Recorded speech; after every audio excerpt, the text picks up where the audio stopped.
Assalamualaikum warahmatullahi wabarakatuh. Bismillahirrahmanirrahim. Alhamdulillahirrabbilalamin. Hamdan yu'afi ni'ama wa yukafi mazidah. Wa sallallahu ala sayyidina Muhammad wa ala alihi wa sahbihi wa sallim ajma'in. Amma ba'du. Qala Rasulullah sallallahu alaihi wasallam, talabul ilmi faridatun ala kulli muslimin wa muslimatin. Wa qala Rasulullah sallallahu alaihi wasallam, man salaka thoriqan yaltamisu fihi ilma sallallahu lahu bihi thoriqan ilal jannah. Dengan menyebut nama Allah yang Maha Pengasih lagi Maha Penyayang. Segala puji bagi Allah yang memiliki semesta alam, pujian yang memenuhi nikmatnya dan mencukupi tambahannya. Semoga berkat salawat, berkat sholawat serta salam tetap tercurah limpahkan kepada baginda Nabi Muhammad Sallallahu Alaihi Wasallam beserta keluarganya dan sahabatnya. Rasulullah Sallallahu Alaihi Wasallam pernah bersabda, mencari ilmu itu hukumnya sangatlah wajib bagi setiap orang muslim dan muslimat. Dan Rasulullah SAW pernah bersabda, barang siapa yang menempuh jalan untuk mencari ilmu, maka Allah akan memudahkan baginya jalan untuk menuju surga. Sebelum kita mengaji pada pagi hari ini, kita membaca surah Al-Fatihah buat guru-guru kita tercinta dan mu'alif hadal kitab Risalatul Jami'ah Ta'lif ila hadratin Nabi Muhammad sallallahu alaihi wasallam. Al-Fatihah.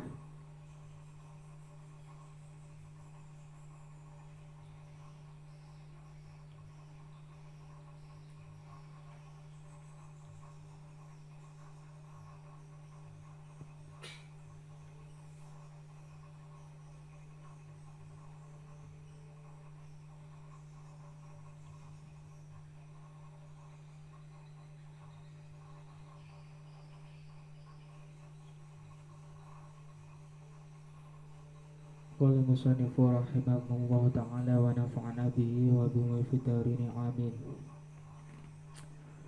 Fahadihi masailul muhtasaratun min ba'di kutubin hujjatil islamil warali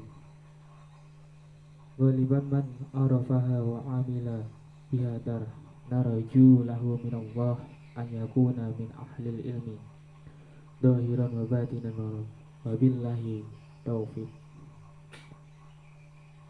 Setelah membaca basmalah dan alhamdulillah dan sholawat serta salam tadi, maka kitab yang menunggu beberapa masalah yang ringkas dari sebagian banyak kitab Imam Hujjatul Islam Al-Ghazali Muhammad bin Muhammad, yang mana siapa yang paham serta mengamalkannya, maka kami memohon baginya agar Allah menjadikan ia orang yang ahli ilmu tarik, tampak, dan ilmu batin.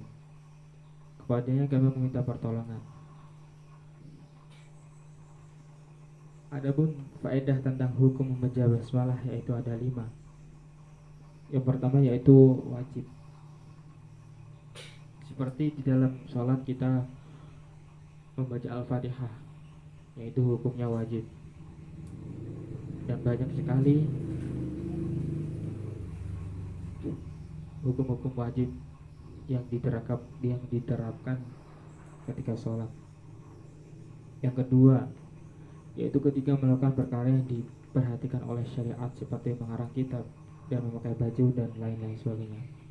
Untuk perkara sunat itu banyak sekali yang dicontohkan kepada Nabi Muhammad SAW, seperti sholat duha, sholat tahajud, dan lain-lain sebagainya. Yang ketiga yaitu mubah, ketika melakukan perkara mubah yang tidak ada kemuliaannya seperti memindahkan benda ke tempat lain. Yang keempat yaitu makruh, ketika melakukan perkara yang makruh menurut zat aslinya seperti mencabut uban, makan bayu yang yang tidak sedap dan lain sebagainya. Yang terakhir yaitu yang kelima, yaitu haram ketika melakukan perkara maksiat menurut zatnya seperti mencuri dan lain sebagainya.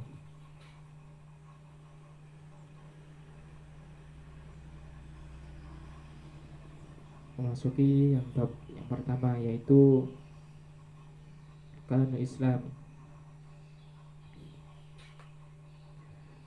Arkanul Islami khamsah.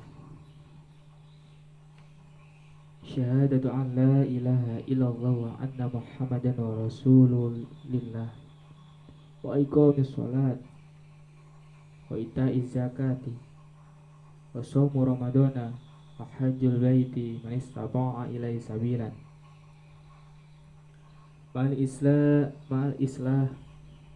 ma'al ikhlasi wa tasdiqi faman lam yakun mukhlisan fahuwa munafiqun faman lam yakun musaddiqan fahuwa kafirun.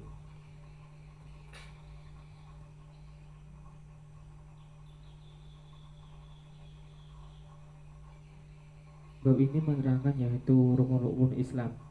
Rukun Islam yaitu ada 5. Yang pertama yaitu bersyahadat atau bersaksi bahwa tiada Tuhan yang berhak disembah kecuali Allah dan Nabi Muhammad yaitu sebagai utusannya. Yang kedua yaitu mendirikan sholat, yaitu bukannya kita mendirikan, yaitu kita diwajibkan untuk mengerjakan sholat. Yang ketiga yaitu mengeluarkan zakat. Zakat ini dibagi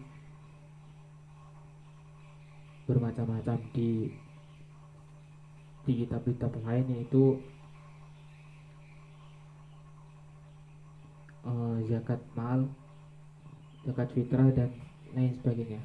Banyak sekali zakat yang dijelaskan di kitab-kitab lain. Yang keempat yaitu berpuasa di bulan suci Ramadan. Di dalam kitabnya Muhammad Soleh, yaitu yang mengajarkan di Pondok Pesantren At-Tanwir Talun, banyak sekali puasa diterangkan. Ada puasa sunnah dan puasa sendiri itu dibagi menjadi 2. Yang pertama yaitu puasa sunnah dan puasa wajib. Yang puasa sunnah yaitu puasa Senin Kamis. Banyak sekali puasa sunnah itu, antara lain ya puasa Senin Kamis, kemudian puasa Daud dan lain sebagainya. Kalau puasa yang diwajibkan yaitu puasa bulan Ramadan, puasa yang paling wajib. Yang kelima yaitu ibadah haji bagi yang mampu melaksanakannya. Nah, semua yang saya sebutkan tadi itu dilakukan dengan ikhlas dan yakin. Maka barang siapa yang tidak ikhlas karena Allah, maka dia adalah orang yang munafik. Dan siapa yang tidak mempercayainya, maka dia adalah orang yang kafir. Selanjutnya yaitu qawaidul aqaid wal aslu imani anta tagida anna Allah ta'ala mawjudun wa annahu ta'ala wahidun la syarika lahu wala misla wala sibaha lahu laisa kamislihi syai'un wa huwa sami'un basirun. Khalaqas samawati wal arda wa khalaqal mauta wa hayata wa ta'ata wa ma'siyata wa sihhata wa saqama wa jami'al kauni wa ma fihi wa khalaqal haqqa wa a'malahu wa qaddara azzaqahu wa ajaluhum la tazidu wa la tanqusu wa la yah wa la yahdutsu hadithun illa biqada'ihi wa qadarihi wa iradatihi.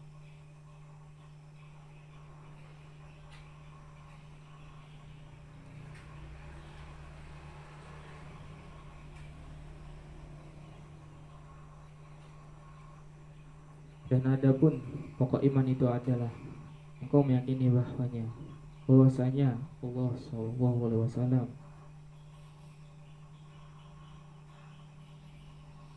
itu ada dan Dia Maha Esa, tidak ada sekutu serupa dan semisal baginya, tidak ada satupun yang menyerupainya, dan Dialah Zat yang Maha mendengar lagi Maha melihat. Itu dijelaskan dari Quran surat Asy-Syura ayat 11. Yang dimana Dialah yang menciptakan langit dan bumi dan menciptakan mati, hidup, ketaatan, kemaksiatan, dan kesehatan kita, penyakit, dan semuanya yang ada di dalam semesta ini beserta apa ada yang di dalamnya adalah ciptaannya. Serta Dialah yang mentakdirkan rizki serta ajal yang menjemput kita tidak berkurangnya dan bertambah, dan tidaklah terjadi suatu peristiwa kecuali dengan qada dan qadarnya.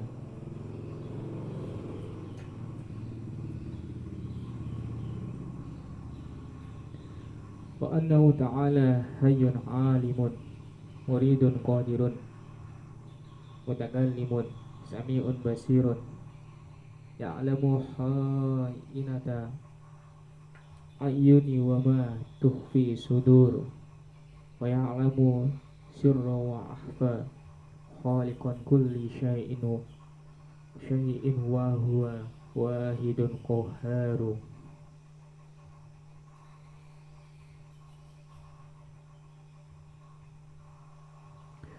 Dan sesungguhnya Allah dan Zat yang Maha Hidup, yang mengetahui, maka berkehendak, yang berkuasa, maka berfirman. Allah mendengar dan Maha melihat, dan Dia mengetahui penglihatan mata dan apa yang tersimpan di dalam dada manusia, dan Dia mengetahui perkara yang dirahasiakan dan bersembunyi. Dialah Zat yang menciptakan segala sesuatu yang Maha Esa dan berrasa. Begitu pula ada juga faedah tentang sifat wajib dan mustahil bagi Allah.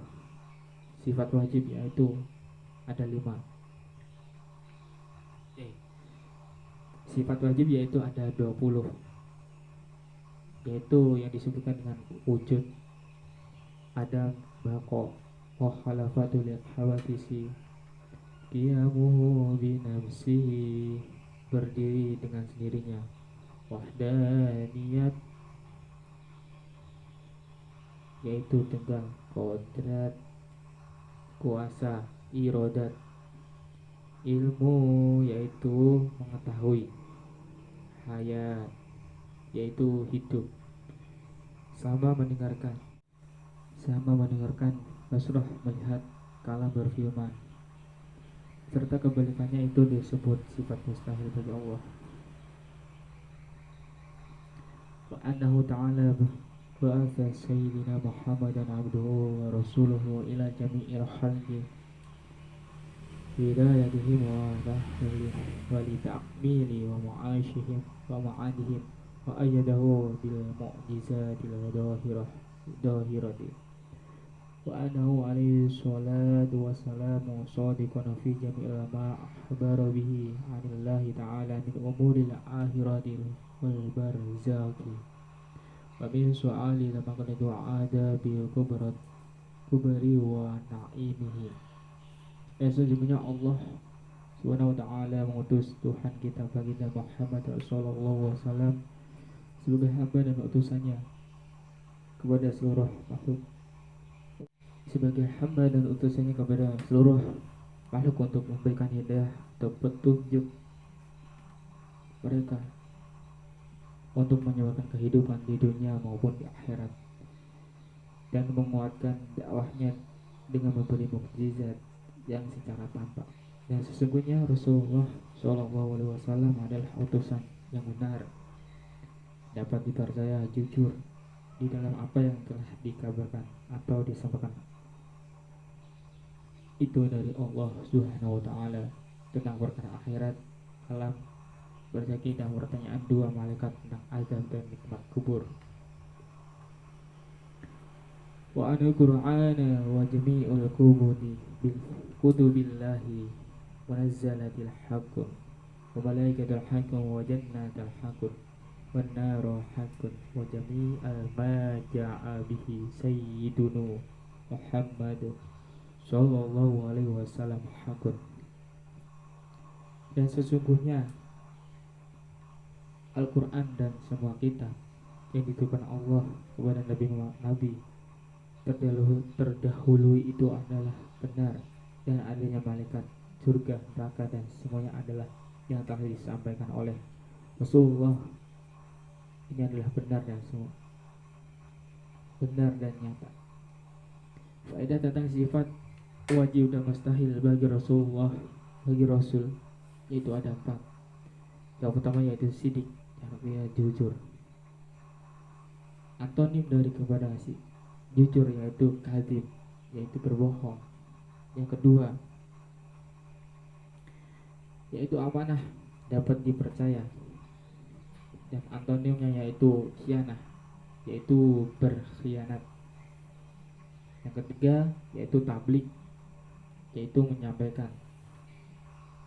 Untuk antonimnya yaitu kitabah, yaitu menyembunyikan. Yang keempat cerdas, antonimnya yaitu baladah, bodoh. Baik, untuk tema selanjutnya yaitu furudul wudu. Fi furudil wudu'i, furudul wudu'i sittatun. Al-awwalun niyatun, wasani ghuslu wajhi wa hadduhu min manabiti sya'ri ra'si ila muntaha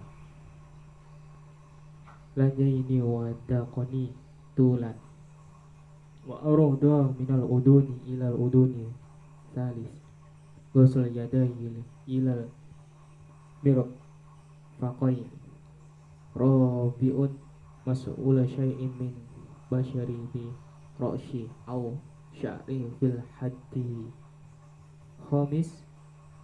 khamisun ghuslul rijlaini ma'al ka'baini asadisun tartibun ala hadhil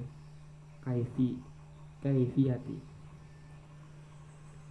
yaitu kita menerangkan tentang wudu, fardu wudu.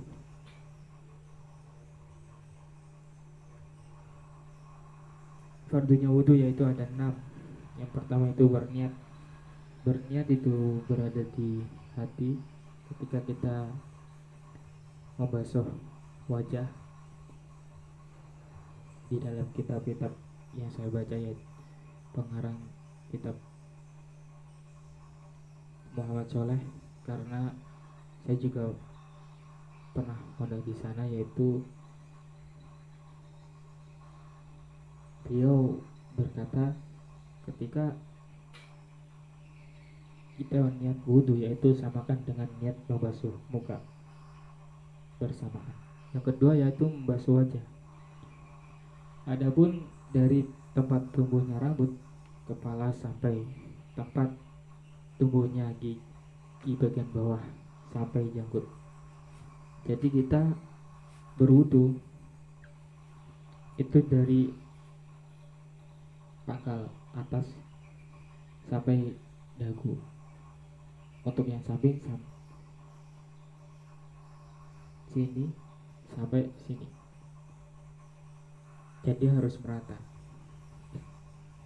Yang ketiga yaitu membasuh kedua tangan sampai siku-siku. Basuh tangan yaitu sampai siku-siku gini. Yang lebih baik itu kita berwudu basuh tangan yaitu berada di keran, yaitu dipanjangkan ke sini sini, kemudian sini. Jadi istilahnya tuh nggak gini-gini, nggak gini. Jadi dari atas ke bawah lebih baik. Nah, ini dilakukan 3 kali. Yang kanan dulu, baru yang kiri. Yang kemudian yang keempat yaitu mengusap sebagian dari rambut kepala atau satu rambut yang berada di atas. Nah, jadi mengusapnya itu boleh di sini, tapi yang lebih afdal, lebih baik itu semua dibasahi gitu. Untuk yang kelima, masuk kedua kaki beserta kedua mata kaki. Yang keenam yaitu harus tertib berurutan.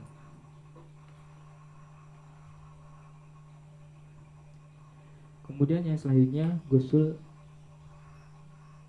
janabati. Wa in kana alaihi janabatun min mujama'atin au huruji mani binaumin au ghairihi lazimatu guslu jami'un badanihi ma'aniyatin rafa'il janabati. Itu bab yang menerangkan tentang perkara yang mewajibkan mandi.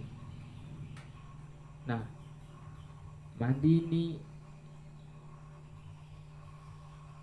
ada yang menyebabkan perkara, yaitu ada 6. Dan jikalau seseorang tersebut mencari janabah atau hadas besar. Nah, hadas besar ini seperti apa? Bagi yang laki-laki yaitu mimpi basah. Nah, yang perempuan ini ya haid, kemudian habis melahirkan atau nifas itu harus mandi hadas besar. Disebabkan berhubungan atau keluarnya mani. Nah, ini disebutkan sebabnya tidur. Nah, tadi saya sudah menyebutkan mimpi basah di laki-laki atau yang lainnya. Maka ia mewajibkan membasuh semua badannya bersamaan dengan niat hilangkan hadis besar atau junub. Nah, misalkan ada pertanyaan gini, kalau niatnya bahasa Indonesia atau Jawa boleh nggak? Ya boleh, karena niat itu di dalam hati. Dan tadi sudah saya singgung ada disimpulkan 6 perkara, yaitu yang pertama masuknya asafah, yaitu ujung dakar ke farji itu. Dan kemudian yang kedua yaitu keluarnya mani, yaitu sperma gitu. Yang ketiga haid, yang keempat nifas, yang kelima melahirkan, dan keenam mati. Dan fardunya mandi itu ada 2, yaitu yang pertama niat, yang kedua meratakan air ke seluruh tubuh. Baik, untuk yang bab selanjutnya yaitu nawakidun wudu'i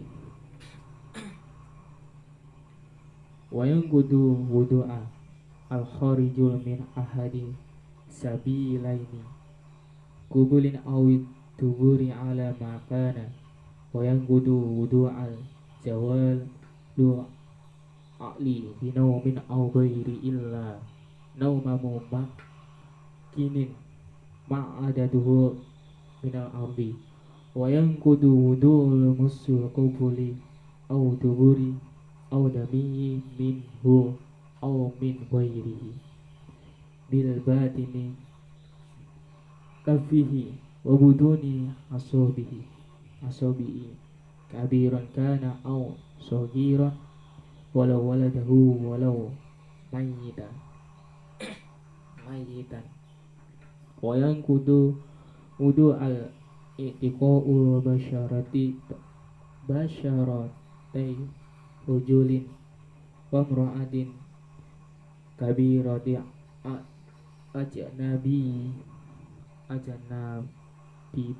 yaini bila hailin illa tufra au sya'ra au sinnan fala yanqudu wudu'a.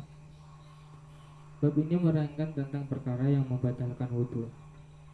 Banyak sekali yang membatalkan wudhu. Nah, di kitab ini dijelaskan membatalkan wudhu yaitu ada empat. Ada empat. Yang pertama yaitu keluarnya sesuatu dari salah satu dua jalan, yaitu kubul depan, kemudian atau dubur, yaitu jalan belakang pada asalnya. Hilangnya akal atau pikiran sebab tidur atau yang lainnya. Hilangnya akal yang misalnya ya gila, orang itu tidak memiliki akal, tidak bisa berpikir dengan jernih dan kontekstual. Yang ketiga yaitu menyentuh dubur atau duburnya anak Adam, miliknya sendiri atau miliknya orang lain, dengan telapak ini dan perut jari jemari, baik dia kecil maupun besar. Tapi kalau kita memegang ini dari kitab yang saya baca itu tidak apa-apa. Tapi kalau menyentuhnya yang ini otomatis batal gitu ya. Dan yang keempat yaitu bertemunya dua kulit antara laki-laki dan wanita dewasa ajnabiyah, itu bersentuhan gitu, bersenggolan tanpa penghalang kecuali kuku, rambut atau gigi, maka tidak membatalkan wudhu. Nah, ini yang dijelaskan di kitab ini. Kain juga termasuk tidak membatalkan wudhu. Tetapi kalau kulit sama kulit itu bisa jadi. Nah, itu ada faedah tentang bedanya mani, mahdi dan wahdi. Yang dinamakan mani adalah air putih yang kental yang tersendat-sendat ketika keluarnya, disebabkan dengan syahwat dan disertai dengan kelezatan dan diiringi dengan kecapean dan kepuasan. Baunya seperti adonan, entah itu adonan donat atau kue. Ketika basah dan ketika kering seperti baunya putih seperti telur. Hukumnya suci dan mewajibkan mandi ini. Nah, faedahnya mahdi yaitu air putih yang lengket dan keluarnya ketika menanjakan syahwat atau tanpa sempurna. Hukumnya membatalkan wudhu dan najis. Kodok bagi perempuan. Kodok yaitu yang mengganti gitu. Yang faedah yang wahdi adalah yaitu air putih yang tebal serta kental, keruh yang keluar kemudian setelah kencing atau ketika dalam keadaan kecapean, yaitu ketika kita membawa benda yang berat, yaitu bisa jadi keluar wahdi.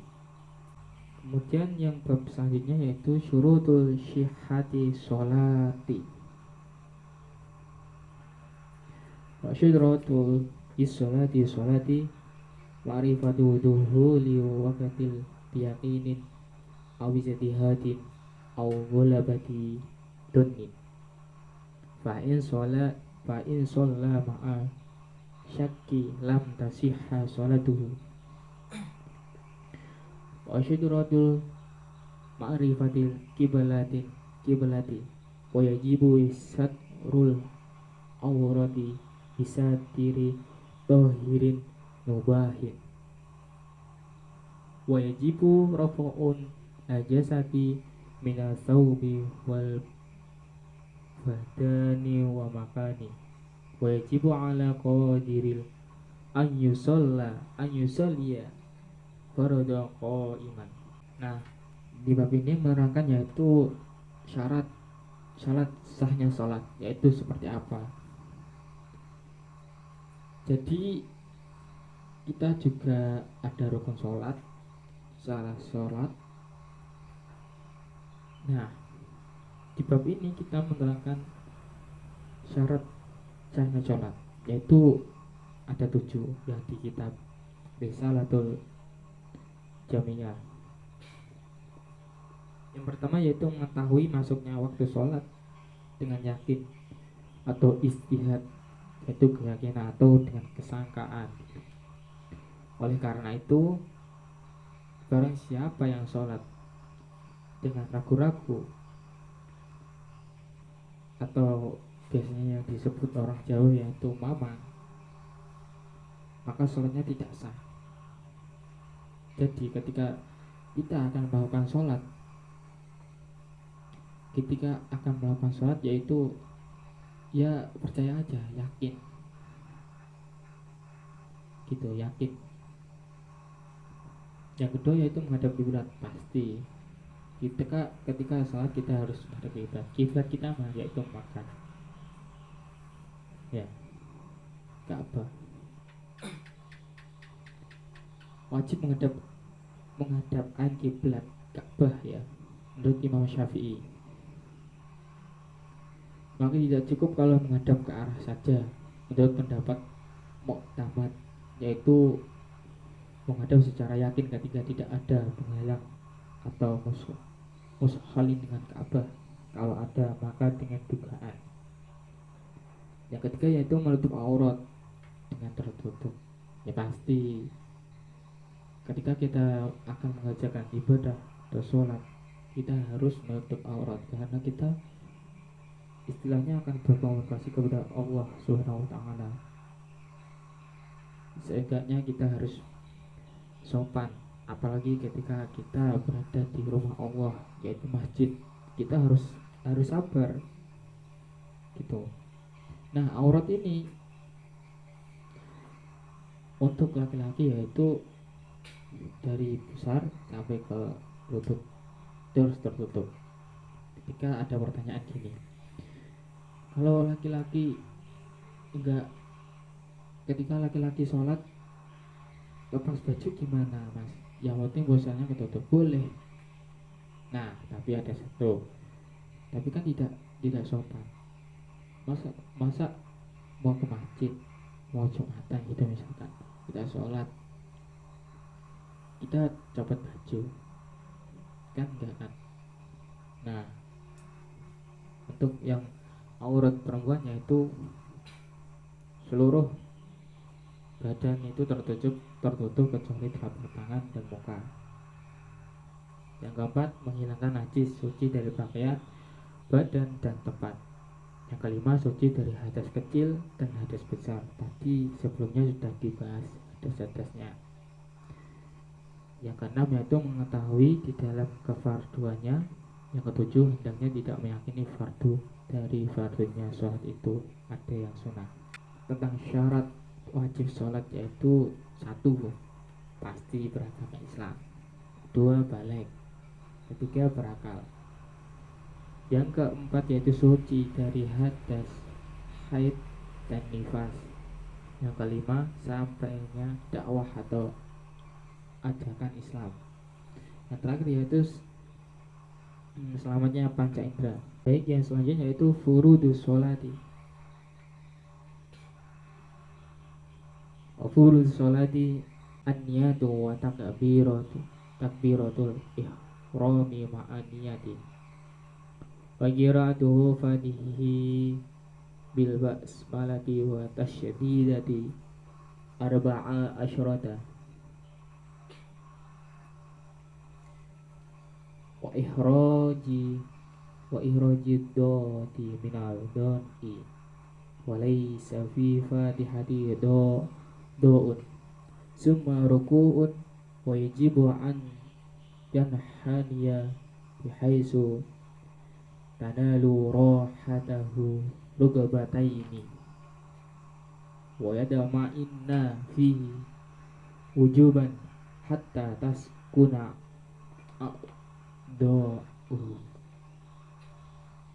summa i'tidalu wa yadama innu fihi wujuba summa sujudul maratain wal julusu baina sadadataini wa yajma'inu wujuban fi kulli wa yaf'alu bakin raqa'ati kadalika wat tashahhudu awwalu qu'uduhu sunnatun wa wattasyahhudu akhirun wujulusu fihi fardhu wassalatu ala nabi Muhammad sallallahu alaihi wasallam ba'da tasyahhudi wa qabla syalami fardhu wassalamu minas sholati fardhu wa aqulu salami assalamu alaikum. Itu fardu atau rukunnya sholat, yaitu yang adapun rukunnya yaitu ada 17 ya, yang diterangkan di kitab ini yaitu ada 17. Yang pertama niat, yang kedua takbiratul ihram disertai dengan niat, yang ketiga berdiri bagi yang mampu, 4 membaca surat al-fatihah serta membaca basmalah, dan tasjidnya yang ada 14 dan mengeluarkan huruf dot dan do, karena di dalam faedah tidak ada huruf do. Yang kelima yaitu rukun dan wajib untuk condong membungkuk, yang sekiranya kedua epek tangan berada di lutut. Yang keenam yaitu tumaknina. Tumaknina yaitu apa? Ya istilahnya itu berhenti sejenak di dalam sehingga tenang anggota badannya gitu, agar tenang. Jadi kita melakukan sholat itu harus tumaknina. Yang ketujuh yaitu iktidal. Yang ke-8 tumaknina lagi. Yang 9 sujud 2 kali. Yang ke-10 tumaknina. Yang 11 yaitu duduk di antara 2 sujud. Yang ke-12 tumaknina. Yang ke-13 tahiyat akhir. Yang ke-14 yaitu duduk di dalamnya. Itu tasyahud pertama hukumnya sunnah, sedangkan tasyahud akhir hukumnya wajib. Yang ke-15 yaitu membaca sholawat kepada Nabi Muhammad. Yang ke-16 mengucapkan salam. Dan yang ke-17 yaitu tartib. Aqallu tasyahudil wajibi tahiyatullahi salamun alaihi ayyuhan nabi wa rahmatullahi wa barakatuh. Salamun alaina wa ala ibadillahi sholihina. Asyhadu an la ilaha illallah wa anna Muhammadan abduhu wa rasuluhu. Wa aqulu sholati ala sayyidina Nabi Muhammad sallallahu alaihi wasallam. Allahumma sholli ala sayyidina Muhammad wa yunabaghi an ya'tiya bisunani jami'iha wa hiya kasirun jiddan. Adapun paling sedikit membaca tasyahud yaitu penghormatan bagi Allah, keselamatan atas wahai Nabi baginda Muhammad, serta rahmat dan barokah, keselamatan atas kami dan para hamba Allah yang soleh, dan saya bersaksi tiada Tuhan yang wajib disembah kecuali Allah, dan bahwasanya baginda Muhammad adalah hamba yang diutusnya. Adapun paling sedikit mengucapkan salawat kepada Nabi Muhammad dan beserta keluarganya. Ya Allah, sampaikan salawat kepada Nabi Muhammad yang hendaknya untuk melakukan kesunahan di dalam sholat. Semuanya itu ada banyak sekali. Wa yang bagi intina'u bi ikhlas wa huwa amalun lillahi wahdahu. Wa yang bagi huduru wa huwa anna ya'mala bima yaqulu wa yang yaf'alu khushu'u wa huwa sukunu a'dha'i wa huduru qalbi wa tadabburu qira'ati wa tafahumuha fa innama yataqabbalu wa huwa minal sholati qadril futur wa yahrumu riya'un fi sholati wa ghairiha wa huwa amalu il ajli nasi. Dan hendaknya menjaga keikhlasan yaitu beribadah atau beramal karena hanya mengharap ridha Allah saja, dan harus takdir ketika sholat yaitu mengetahui apa yang diucapkan dan gerak-gerik yang dilakukan, dan khusyuk yaitu tenangnya anggota badan dan hati menghayati serta memahami bacaan. Karena sesungguhnya Allah Subhanahu wa taala menerima sholat seseorang tergantung dengan ukuran hadirnya, dan haram hukumnya riya, yaitu sombong di dalam sholat dan selainnya, yaitu beramal dan beribadah kita karena ingin dilihat oleh manusia yang di sekeliling kita. Selanjutnya yaitu bab mubadilatun sholati wa yubadilu sholata al-galamu amdan walau bi harafaini wa nasiyan in kasura wa yubadiluha amalul kasira kasalati khuduwati wa a'lu wa syurbu wa inkishafu awrati in lam tastarhalan wa wuku'u najasati in lum tulqa halan min ghairi hamlin wa yubtiluha sabaku al-imami bi ru'naini fi'liyaini wa kada taqahalluf bihima bi ghairi udrin. Nah, bab ini menerangkan kita perkara yang membatalkan sholat, yaitu ada 11 yang berada yang di kitab ini. Yang pertama itu berbicara, yang tadi saya sudah bacakan, al-kalamu amdan walau bi harfaini. Yang pertama itu berbicara dengan sengaja meskipun hanya 2 huruf dan lupa berbicara banyak.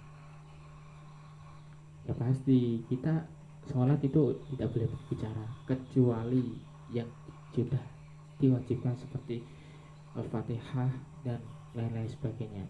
Yang kedua yaitu berbuat gerak yang banyak seperti berjalan 3 langkah. Yang ketiga makan dan minum. Masa ketika sholat kita makan dan minum, kan tidak khusyuk nanti, tidak istilahnya itu tidak fokus. Dan keempat, terbukanya aurat jikalau tidak ditutup langsung. Kejatuhan najis jikalau tidak langsung dilempar atau dibuang.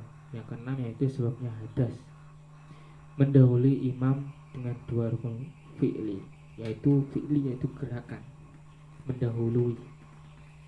Yang ke-8, membelakangi imam dengan rukun fi'li tanpa ada udzur. Yang ke-9 yaitu menambah rukun fi'li dengan disengaja, yaitu misalnya sudah waktunya sudah 2 rakaat, misalkan subuh, itu ditambahi lagi menjadi 2 lagi. Jadi sholatnya ya enggak sholat subuh, jadi sholat asar, jadi sholat duhur. Nah, yang ke-10 yaitu niat memutus sholat, otomatis batal. Yang ke-11 yaitu ragu-ragu di dalamnya, dan tidaklah sah sholatnya orang yang sholat di belakangnya orang kafir, perempuan maupun laki-laki. Jadi ketika sampean sholat semua, nah yaitu imamnya orang kafir, tidak sah, batal. Nah selanjutnya yaitu bab sholatul jumu'ati wal jama'ati. Wal jum'atu faradu 'ainin 'ala kulli muslimin dzakarin hurri hadirin bila udrin syar'iyyin kala maradin wal ma'tari.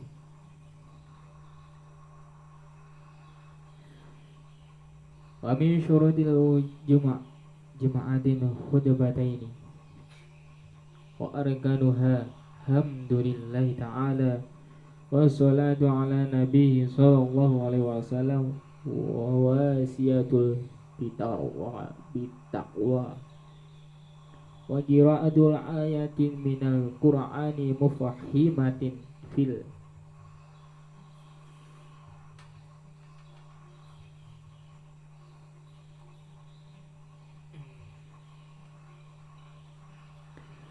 Qur'anil mufahimatin fil ihdahuma wa du'a'u lil mu'minina fil akhirati wajibun an yahtuba qaiman mutatahhiran mustura aurati wa yajibu julusu bainahuma farqan ta'aman ni nabi salatil muwalatu. Bab ini yaitu menerangkan tentang sholat Jumat. Adapun hukumnya, hukum sholat Jumat yaitu fardu ain bagi setiap orang muslim, laki-laki, merdeka dan hadir, mungkin tanpa ada udzur atau halangan syar'i seperti sakit atau hujan. Ketika kita akan melakukan sholat Jumat, itu ya keadaan kita harus sehat dan cuaca harus mendukung. Ketika ada hujan lebat atau ketika kita merasa sakit yang tidak bisa melakukan sholat, ya otomatis sholatnya di rumah gitu. Tidak usah datang di masjid. Di antara syarat sah sholat Jumat yaitu didahului dengan doa khutbah. Adapun rukun dan doa khutbah yaitu yang satu mengucapkan alhamdulillah, alhamdulillah. Yang kedua yaitu membaca sholawat kepada Nabi baginda Muhammad sallallahu alaihi wasallam. Yang ketiga yaitu berwasiat tentang ketakwaan kita ke kehadiran Allah Subhanahu wa taala. Yang keempat yaitu membaca ayat dari Al-Qur'an yang dapat dipahami di salah satu khutbah itu tersebut.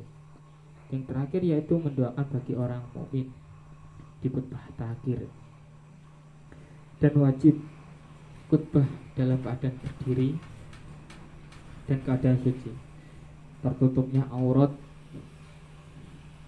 dan duduk di antara dua khutbah ukuran tumak ninah di dalam sholat dan harus terus menerus. Nah, yang kemudian yaitu sholatu masnunatu atau sholatul jamaah wan nafalati.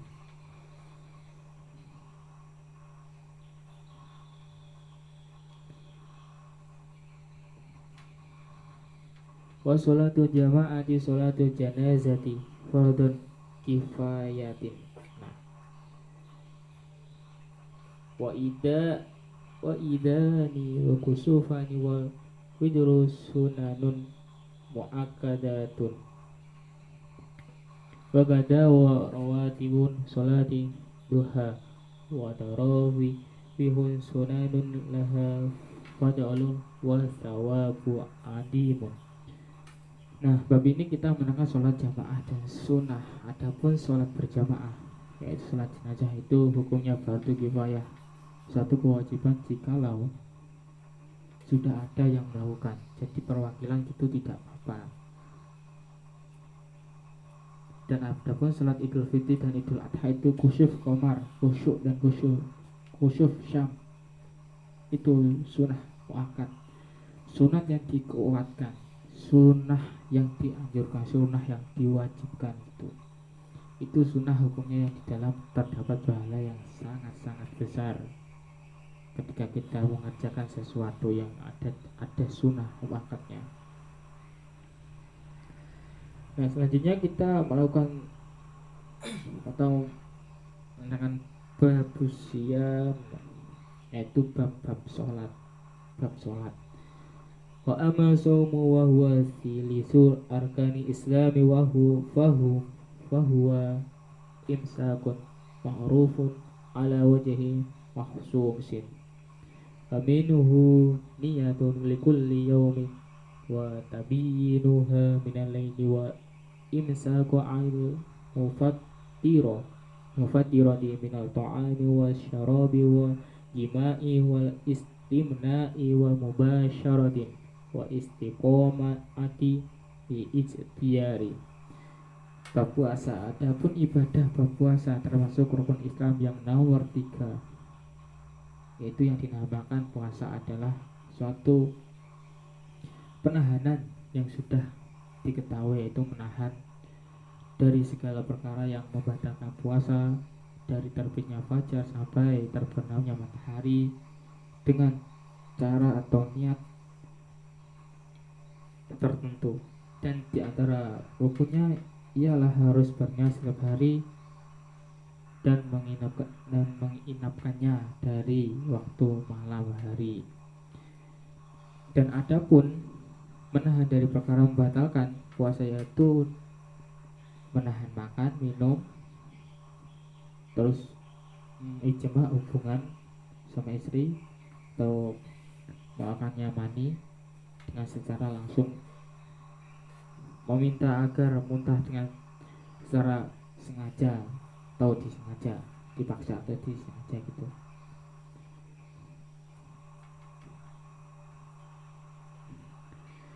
Terus min tamami saumi kufun jawarihin amma yakarahu Allah ta'ala min a'udai sab'adil ati ikruha wa fi hadithi khamsun yu'tirna sha'iban al-kadibul wal jibitu wa namimatu wa yaminu kadibatu wa nadarul syahwati.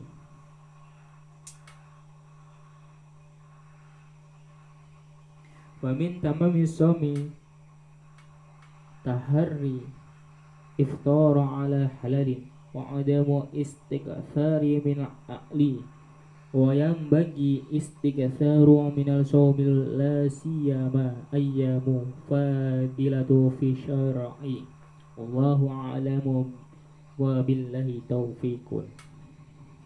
Adapun dari kesempurnaan puasa ya adalah menahan atau mencegah anggota badan, kemudian dari perkara atau perbuatan yang Allah tidak menyukainya dari anggota 7 sebagai yang disebutkan di dalam sebuah hadis. Nah, hadis tadi yaitu yang khamsu yufatirna sho'ima, yaitu 5 perkara yang menghilangkan pahalanya orang berpuasa, dan yaitu berbohong, gibah yaitu merasani, adu domba, sumpah palsu, dan melihat sesuatu yang dengan syahwat. Dan begitulah dari kesempurnaan puasa adalah berusaha mencari makan yang dibuat buka makanan, kemudian yang memperbanyak dari puasa, lebih puasa pada hari-hari yang penuh keutamaan di dalam syariat. Wallahu a'lam. Yang terakhir yaitu bab zakat.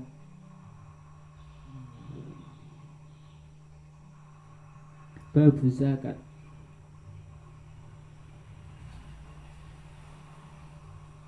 Bab az-zakatu wa amma zakatu wa hiya rabi'un arkani islami wa yajibu alal muslimin ma'rifatun anwa'i amwali wajibati fiha wa hiya amun wa naqdani wa tijaratu wa rikazu wa ma'dinu wa mu'asyaratu wa hiya hubulu wa thimaru fala zakatu fihi siwa na'imul sa'imati. Nah, menerangkan zakat. Adapun ibadah zakat adalah rukun Islam yang nomor 4, maka wajib bagi setiap orang muslim mengetahui macam-macam harta yang wajib dizakati di dalamnya, yaitu binatang ternak, emas dan perak, barang temuan dan barang galian itu bisa dibuat zakat, tetapi ada nasabnya, ada batas-batasnya, itu ada di dalam fikih yang lebih dalam lagi. Di sini saya menekan cuma yang ada di kitab ini saja. Biji-bijian dan buah-buahan juga boleh, maka tidak wajib zakat di dalam hewan ternak kecuali yaitu di gembala pada rumput yang mubah.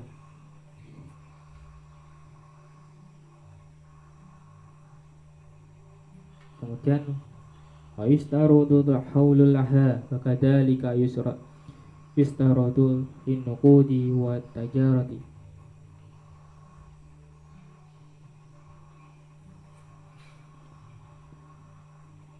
Wa syadata wa yustarudu fi hadi anwa'i nasubu ayudun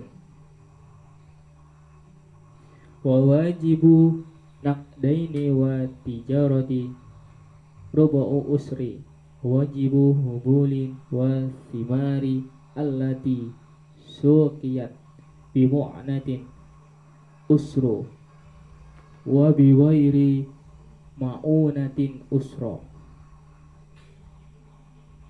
ma'unatin usru.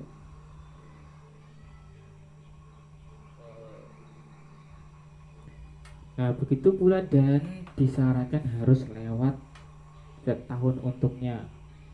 Begitu pula pada perak ataupun emas. Perniagaan yang harus pada bagian ini harus ada nasabnya juga. Nah, nasabnya itu yaitu batas yang akan dikeluarkan per tahun gitu. Dan wajibnya mengeluarkan zakat emas dan perak serta zakat pernikahannya itu 1/4. Jadi kita mau mengeluarkan atau akan berzakat pada emas dan perak serta zakat pernikahan yaitu 1/4. Dan di dalam tanaman biji buah-buahan yang disirami dengan alat bantu yaitu 1/2/10. Nah, itu gimana itu? Dan jikalau tanpa pertolongan maka 1/10. Wa zakatu fitri wajibun ala kulli muslimin idza fadalata an qutihi wa quti man yaqutuhu. Nah, yang ini zakatul fitri. Man yaqutuhu yaumal idil wa lailatuhu arba'atu amdadin bimuddi nabi sallallahu alaihi wasallam wa tajibu naniyatun fi jama'i wala yajuzu an yasrifa zakata wa fidrata illa hurri muslimin mutasifin bisifati ahadi asanami samaniyati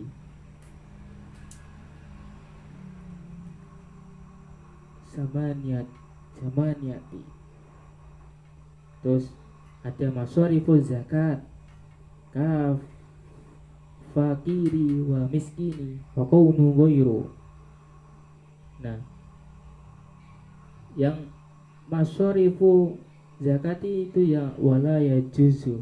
Nah, sampai wala ya juzu juzu itu sampai wa kaunuhu ghairu hashimi wala mutta ibihi wala maula lahum wa yajibu isti'abu maujudina minhum.